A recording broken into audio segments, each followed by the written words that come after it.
Bom dia, boa tarde, boa noite e boa madrugada também. Bem-vindos ao canal do Apressado. Hoje a gente tem um assunto aqui que, olha, tá dando o que falar. As previsões mais recentes e bem intensas do Robert Kiyosaki, né? Aquele autor do best-seller Pai Rico, Pai Pobre. Ele soltou um alerta recentemente que é difícil de ignorar, viu? O Kiyosaki está afirmando com todas as letras que o maior crash da história mundial, bom, não é algo lá para o futuro distante, não. É para acontecer este ano, agora, 2025. Ele inclusive diz que já tinha cantado essa bola no livro Profecia do Pai Rico. E o cenário que ele pinta, olha, é preocupante. Ele está falando de uma possível implosão, assim, simultânea, que pegaria não só ações, mas também títulos de dívida e até o mercado imobiliário. Uma tempestade perfeita nas palavras dele. Exato. E a preocupação que ele demonstra vai além, né? Não são só números e gráficos. O Kiyosaki foca muito no impacto disso nas pessoas, principalmente naqueles investidores mais tradicionais. Ele acende um alerta vermelho específico para a geração baby boomer, sabe? Sugerindo que um colapso assim poderia, basicamente, varrer as economias que eles juntaram para a aposentadoria. É um prognóstico que deixa qualquer um com a pulga atrás da orelha, né? E claro, bem no estilo Kiyosaki, ele não fica só no problema. Ele também aponta saídas, dá recomendações de como a gente poderia se proteger nesse cenário que ele descreve como quase apocalíptico. Mas que caminhos seriam esses? Quais ativos ele considera seguros? Vamos tentar entender melhor essa visão dele. Ok, então vamos lá, vamos destrinchar essa previsão. Qual seria a raiz do problema, segundo Kiyosaki? Ele mira as críticas dele naquilo que ele chama de ativos impressos. Basicamente, as moedas que a gente usa no dia a dia, né? Dólar, real, euro, que, para ele, não têm um valor real por trás e vão perdendo poder de compra por causa da inflação. Isso. E essa inflação, na visão dele, vem principalmente de duas coisas. Primeiro, a impressão de dinheiro sem controle pelos bancos centrais, né? Especialmente em crise ou para bancar gastos do governo. E segundo, os níveis absurdos de dívida, tanto pública quanto privada, que o mundo acumulou. Ele é bem direto ao ponto, chega a dizer que as economias baseadas nisso são lixo. Nossa, é uma visão bem forte. Mas é importante colocar em perspectiva também, certo? O Kiyosaki já tem um certo histórico de fazer previsões assim de colapso. Sim, é fundamental ter isso em mente. Desde a crise de 2008, que justiça seja feita, ele previu com uma certa precisão, e isso deu muita credibilidade para ele. O Kiyosaki tem feito alertas de crash quase todo ano, praticamente.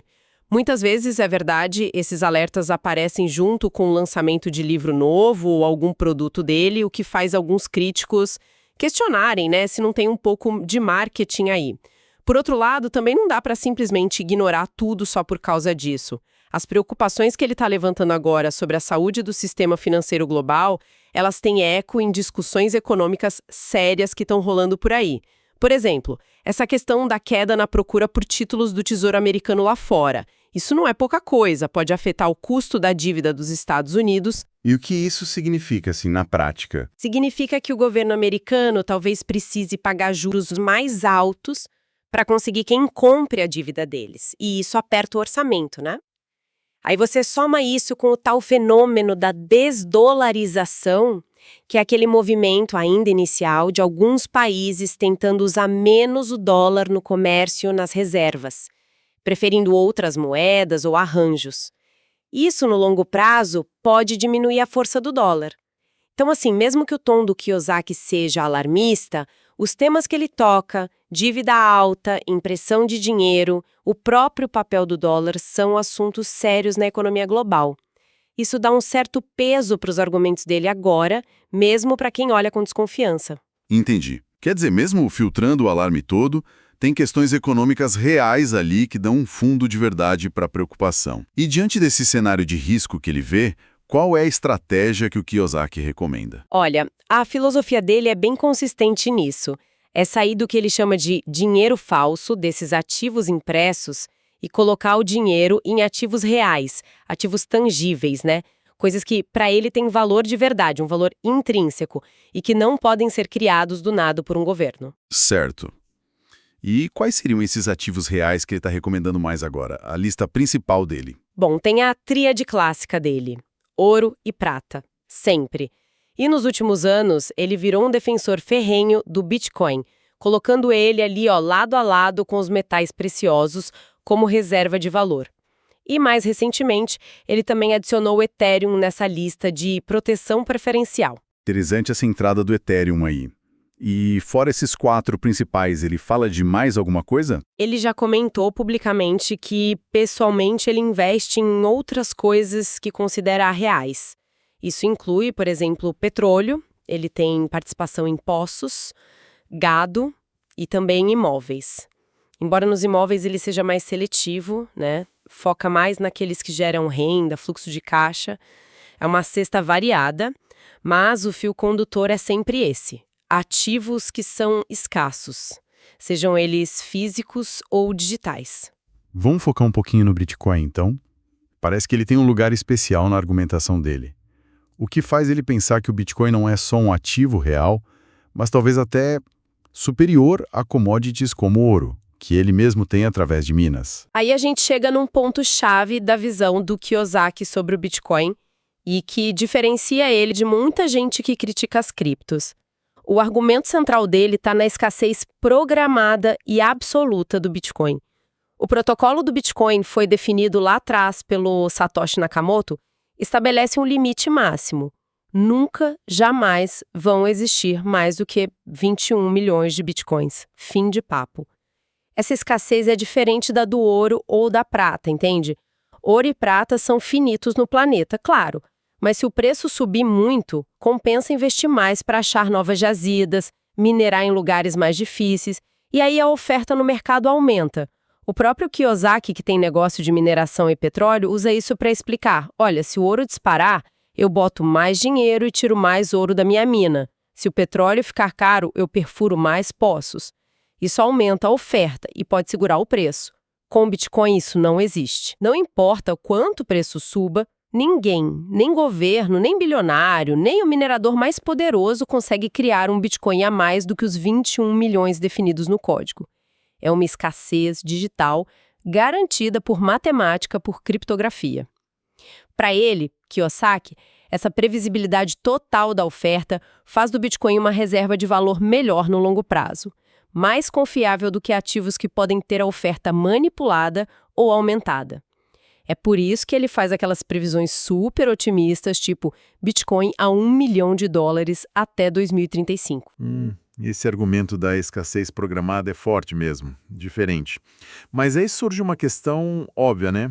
Principalmente comparando com o ouro. A volatilidade. O preço do Bitcoin sobe e desce muito mais bruscamente que o do ouro. Como que isso se encaixa na ideia de ser um porto seguro, uma reserva de valor estável, que é o que a gente geralmente busca num cenário de crash? Essa é uma crítica super válida e muito comum. O Kiyosaki sabe da volatilidade do Bitcoin, ele reconhece isso, mas a perspectiva dele parece ser totalmente focada no longo prazo. Ele não vê o Bitcoin necessariamente como algo para dar estabilidade no curto prazo, sabe? Mas sim como uma proteção contra o que ele acha que é o risco maior e mais certo: a desvalorização contínua das moedas normais, do dinheiro fiat, por causa da inflação e da má gestão dos governos. A narrativa que ele e outros defensores do Bitcoin constroem é a do ouro digital. Do mesmo jeito que o ouro levou séculos para virar a reserva de valor global que é hoje, o Bitcoin estaria passando agora pelo seu processo de, digamos, monetização, de descoberta de preço. E isso explicaria essa volatilidade toda. Para eles, essas subidas e descidas de curto prazo são só ruído no caminho para ele se firmar como a reserva de valor da era digital. Garantida e a natureza descentralizada do Bitcoin vão acabar vencendo a volatilidade no longo prazo. Ele sempre fala para ter mãos fortes, não se desesperar nas quedas. Faz sentido, dentro da lógica dele. Voltando para os outros ativos, você mencionou que o Kiyosaki deu um destaque recente para prata e pro Ethereum, né? Chegou a chamar eles de as melhores pechinchas do momento. Por que essa ênfase neles agora? A lógica para destacar a prata e o Ethereum parece juntar duas coisas. o potencial como reserva de valor e uma utilidade prática que está crescendo. Tudo isso num preço que ele considera baixo, descontado. No caso da prata, além dela ter sido dinheiro no passado, como ouro, ela tem uma demanda industrial gigantesca e que só cresce. É fundamental para fazer eletrônicos, painel solar, equipamento médico, para purificar a água. A tese é que essa demanda da indústria, junto com o investimento como reserva de valor, pode fazer o preço disparar, já que historicamente ela sempre foi bem mais barata que o ouro. Já para o Ethereum, a lógica é parecida na questão da utilidade. Ele não é só uma moeda digital. Ele é a plataforma base onde boa parte do mundo das aplicações descentralizadas, os dApps, está sendo construída. Isso inclui todo aquele universo de finanças descentralizadas, o DeFi, que tenta recriar serviços financeiros tipo empréstimo, seguro, sem precisar de banco, e também os NFTs, os contratos inteligentes, para um monte de coisa, até novas formas de organização, as DAOs. O Kiyosaki parece ver o Ethereum como uma espécie de commodity digital essencial para essa nova economia de blockchain. Então, juntando essa utilidade com a ideia de que tanto a prata quanto o Ethereum estariam baratos em relação ao potencial deles, o Kiyosaki aponta eles como boas oportunidades agora. Mas é importante dizer, ele não fala para comprar de olhos fechados, não. Ele sempre recomenda que a pessoa estude a fundo cada ativo, entenda como funciona, os prós, os contras, a tecnologia por trás, no caso do Ethereum, como funciona a oferta e a demanda, no caso da prata, e principalmente ouça opiniões diferentes, de quem ama e de quem odeia antes de investir. Essa questão da utilidade é interessante, mas assim, muita coisa útil não vira necessariamente um grande investimento, né? A utilidade industrial da prata, por exemplo, já existe faz tempo. E o Ethereum bom, ele tem concorrência de outras plataformas de blockchain. O que faria, na visão do Kiyosaki, essa utilidade se traduzir em valorização de preço justo agora ou no futuro próximo? Especialmente num cenário de crash, onde talvez o apetite por risco até diminua. Excelente pergunta. É aí que entra a parte mais especulativa da tese, né? A interpretação mais provável da visão do Kiyosaki é que a gente está entrando numa fase diferente.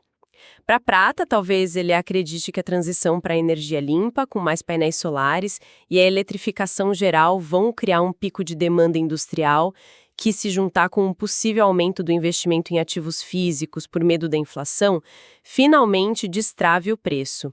E para o Ethereum, a aposta seria que a adoção das tecnologias da Web3, do DeFi e do metaverso, que dependem muito do Ethereum, está chegando num ponto de virada, sabe? Saindo do nicho para algo mais popular. E mais, num cenário de crise financeira tradicional, ele pode achar que mais gente vai buscar alternativas fora do sistema bancário, aumentando a demanda pela infraestrutura que o Ethereum oferece. É uma aposta em tendências de tecnologia e comportamento misturada com a desconfiança no sistema atual. Claro, isso tem uma dose grande de projeção, não tem garantia nenhuma que o mercado vá precificar assim. É a leitura dele do momento. E é claro, a tese dele mistura essa visão macro-pessimista com apostas bem específicas em certos ativos que ele acha que estão baratos e têm potencial, seja para proteger ou para romper com o sistema antigo. Mas como a gente já falou, o histórico de previsões dele é, digamos, irregular. Vamos explorar um pouco mais esse lado do ceticismo. Sim, com certeza, é essencial para ter uma visão completa.